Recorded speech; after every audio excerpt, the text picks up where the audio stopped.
Laurent, c'est un artisan qui a le feu sacré, c'est Patrick Lepage. Il est souffleur de verre, non pas du côté de Murano à Venise, mais ici, tout près du château, à quelques mètres. Il a appris seul ce métier, c'est un véritable autodidacte. Patrick Lepage a été élu meilleur ouvrier de France. Et vous allez le voir, non seulement il est excellent dans son domaine, mais c'est un personnage très attachant. Les gestes sont minutieux, le regard déterminé. Il a beau l'avoir fait des milliers de fois, Patrick Lepage garde toujours la même énergie. À 1200 degrés, le cristal redevient matière liquide. Il peut maintenant être travaillé.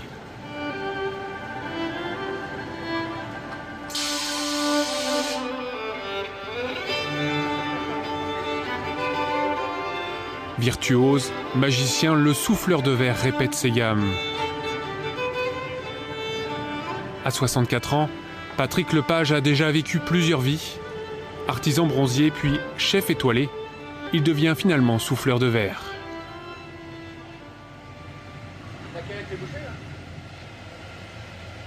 Au départ, je me suis boudé une fois de temps en temps, mais croyez-moi, quand on se brûle une fois ou deux, on comprend très vite, il n'y a pas de problème, on recommence plus les mêmes conneries. Les premières pièces que j'ai faites, elles étaient grandes comme ça à peu près. Le lendemain, quand je les retirais du four, elles étaient plates comme ça. Mais je ne savais pas la régulation des fours, ainsi de suite, donc il a fallu apprendre, et puis ainsi de suite. Et après, au bout de 2 ans, eh ben, j'ai trouvé beaucoup de combines, au bout de 2 ans, j'ouvrais. Alors le jaune, ça va être le sable, et le bleu, ça va être la mer.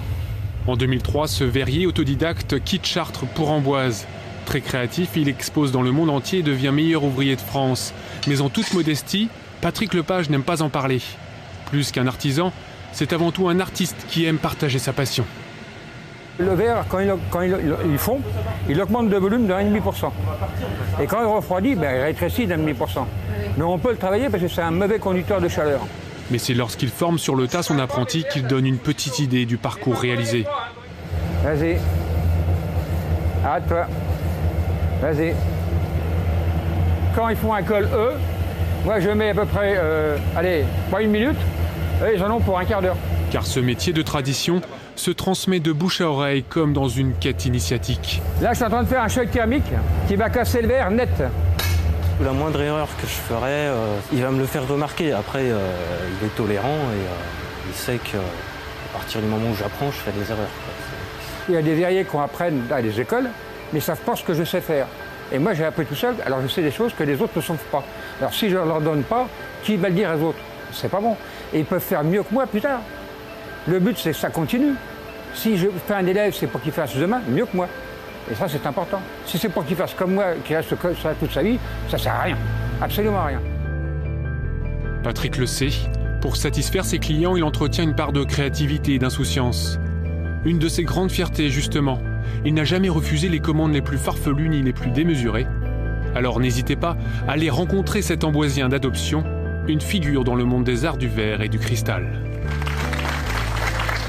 Et Laurent, oui, c'est le seul souffleur de verre de France à proposer à ses visiteurs de créer leur pièce en venant le voir ici à Amboise. On peut venir à Amboise, toc, on prépare et on peut se partir avec son œuvre en fait. Ça c'est celui qu'on a réalisé pendant le reportage. Et puis j'ai un petit cadeau pour vous, pour toute l'équipe. Ah, dis donc, avec le Midi en France. Il y a 5 jours de travail, beaucoup de réflexion. Voilà. C'est du verre et du cristal.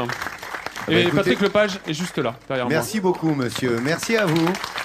Voilà, la création, l'œuvre, l'artiste et ce cadeau qui va nous suivre, sachez-le. Comme tous les cadeaux qu'on nous fait dans les villes, ils sont installés ici. D'ailleurs, vous pouvez le voir, puisqu'on vous propose de voir les coulisses de l'émission. Si vous allez sur Midi en France officiel, notre site Facebook, eh bien, vous verrez de quelle façon nous gardons, évidemment, tous les objets que nous avons parfois dans les villes ou les créations qu'on nous offre. Et nos camarades sont là. Regardez les amis de Midi en France, elles nous suivent maintenant. Elles sont avec nous. Vous aussi, devenez nos amis. Laurent, tu sur peux Midi nous en donner France officiel. les horaires de l'ouverture du musée de ta tante?